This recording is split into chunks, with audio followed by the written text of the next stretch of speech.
ఆంధ్రప్రదేశ్ సార్వత్రిక ఎన్నికల వేళ టీడీపీలో కీలక పరిణామం చోటు చేసుకుంది. 5 శాసనసభ స్థానాల్లో అభ్యర్థులను మారుస్తూ ఆ పార్టీ అధినేత చంద్రబాబు నాయుడు కీలక నిర్ణయం తీసుకున్నారు. పాడేరు నుంచి గిడ్డి ఈశ్వర్కి అవకాశం కల్పిస్తూ నిర్ణయం తీసుకున్నారు. అలాగే ఉండి టికెట్ రఘురామకృష్ణరాజుకు కేటాయించినట్టు అధికారికంగా ప్రకటించింది TDP. Madakasira MLA ticket MS రాజుకు కేటాయిస్తూ కీలక ప్రకటన వెలువరించింది. ఇక మాడుగుల టికెట్ బండారు సత్యనారాయణమూర్తికి కేటాయిస్తూ టీడీపీ అధిష్టానం ప్రకటన విడుదల చేసింది. వెంకటగిరి అభ్యర్థిగా రామకృష్ణను ఖరారు చేశారు.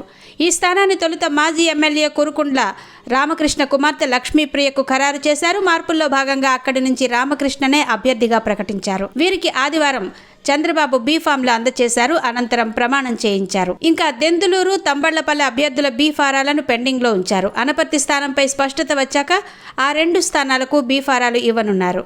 అనపర్తి స్థానాన్ని బీజేపీకి కేటాయించారు. అక్కడ టీడీపీ టికెట్ ఆశించిన మాజీ ఎమ్మెల్యే నల్లమిల్లి రామకృష్ణారెడ్డి అదే స్థానం నుంచి కాషాయ పార్టీ తరపున పోటీ చేసే అవకాశం ఉంది.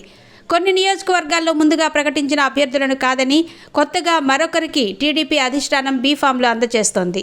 ప్రస్తుతం 5 స్థానాలకు అభ్యర్థులను మార్చినా ఈ సంఖ్య మరింత పెరిగే అవకాశం ఉన్నట్టు తెలుస్తోంది. కూటమిలో 5 స్థానాల్లో టీడీపీ అభ్యర్థుల మార్పు ఖరారైంది. ఇప్పటికే ఏపీలో ప్రచారం జోరు మీద ఉన్న నేపథ్యంలో అభ్యర్థుల మార్పు నిర్ణయం ఒక్కసారిగా రాజకీయ వర్గాల్లో షాక్కి గురిచేసింది. నామినేషన్ ప్రక్రియ ప్రారంభమై ఇప్పటికే అన్ని రకాల పార్టీలకు చెందిన అభ్యర్థులు తమ నియోజకవర్గాల పరిధిలో అఫిడవిట్ దాఖలు చేశారు. ఇలాంటి తరుణంలో అభ్యర్థుల మార్పు సంచలనంగా మారింది. ఈ సందర్భంగా ఉండి అభ్యర్థి రఘురామకృష్ణరాజు మాట్లాడుతూ ఉండిలో సోమవారం నామినేషన్ వేస్తున్నట్టు చెప్పారు. ఎంపీ స్థానం ఆశించాను, అయితే ఎమ్మెల్యే అయినా పర్వాలేదన్నారు.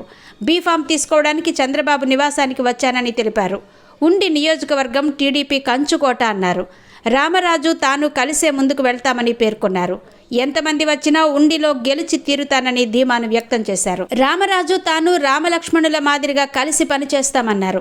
ఇక అసలు విషయానికి వస్తే గతంలో పాడేరు, మడకశిర, మాడుగుల నియోజకవర్గాల్లో తాము ఎంతో కాలంగా పార్టీకి పనిచేస్తున్నామని, అయితే పొత్తులో భాగంగా ఇతరులకు టికెట్ ప్రకటించడంపై తీవ్ర అసంతృప్తి వ్యక్తం చేశారు.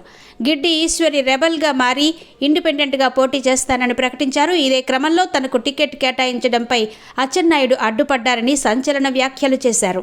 టీడీపీ సీనియర్ నేత మాజీ మంత్రి బండారు సత్యనారాయణ ఒకానొక సందర్భంలో వైసీపీలోకి వెళ్లేందుకు సిద్ధమైనట్టు కూడా ప్రచారం జరిగింది. అలాంటి తరుణంలో క్షేత్రస్థాయిలో సర్వేలు నిర్వహించి అభ్యర్థుల్ని మారుస్తున్నట్టు టీడీపీ ప్రకటించింది.